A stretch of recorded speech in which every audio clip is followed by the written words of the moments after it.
Bonjour à tous, aujourd'hui je veux parler avec vous de comment faire pour vaincre la peur de parler en français et de pratiquer la conversation en français.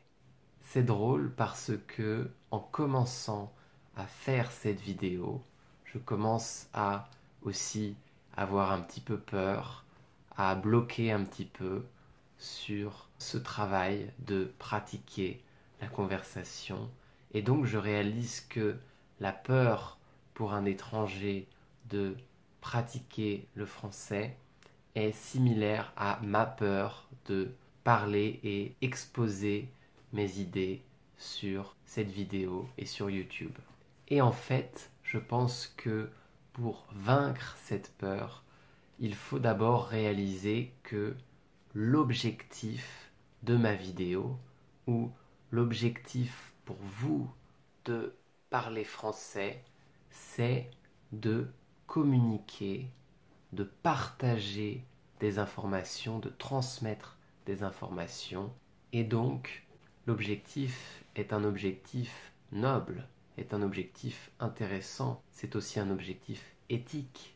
Et si on se concentre sur ce but qui est de partager une information, partager une opinion ou partager une expérience, alors, d'un seul coup, on ne se concentre plus ou on se concentre moins sur le jugement des autres et sur notre image, parce que l'objectif est un petit peu d'aider les autres. Donc, c'est peut-être une manière de vaincre la peur. Affronter cette chose et donc pratiquer pour améliorer la qualité de notre expression.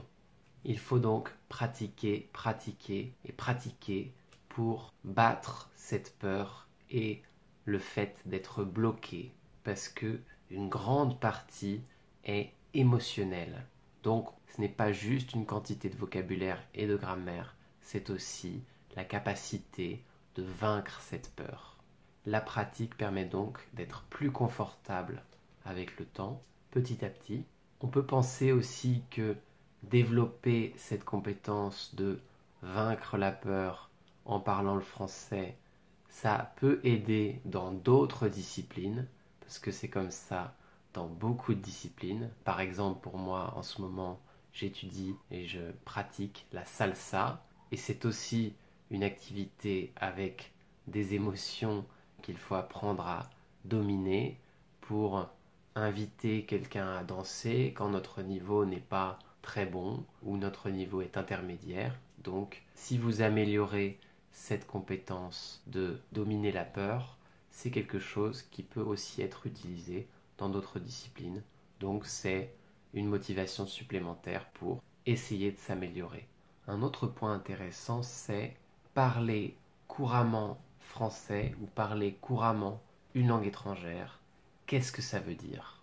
Et je pense que la réponse, c'est que parler couramment, ça veut dire être capable de transmettre un message de manière claire et de manière rapide. Ce n'est pas juste une question de quantité de vocabulaire. Ça ne demande pas une perfection du langage, mais ça demande de se risquer pour parler et donc de dominer cette peur. C'est quelque chose qui est commun à tout le monde, à différents degrés. En tout cas, c'est quelque chose qui peut changer et qui peut s'améliorer. Donc nous pouvons et nous devons travailler sur ça. Avec le temps, on peut apprendre aussi à être plus confortable avec les erreurs. Même les grands athlètes sportifs font des erreurs et ont parfois des performances très mauvaises certains jours. Donc nous sommes autorisés à aussi être très mauvais certains jours. Il faut continuer. Petit à petit, on se sent moins embarrassé, on se sent moins idiot parce que on voit que l'autre personne nous comprend de mieux en mieux.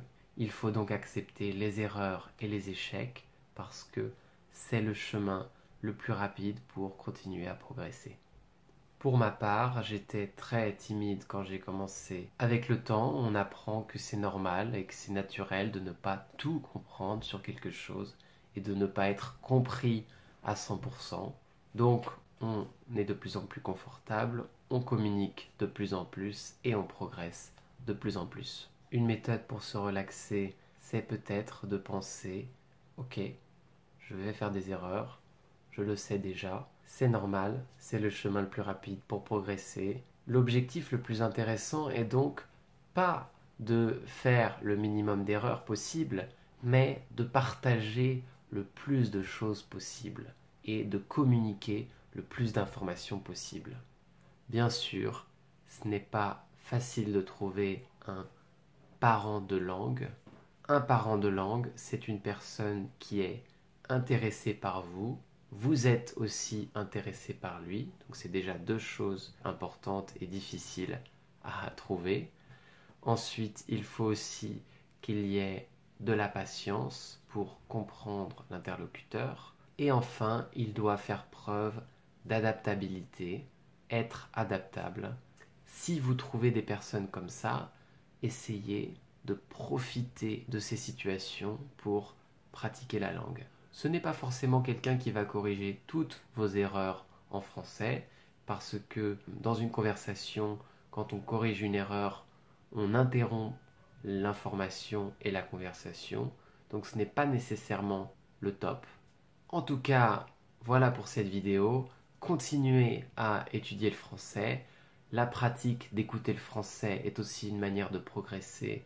Donc, cette vidéo participe aussi un petit peu à votre progression pour la compréhension orale. Alors, bravo et continuez.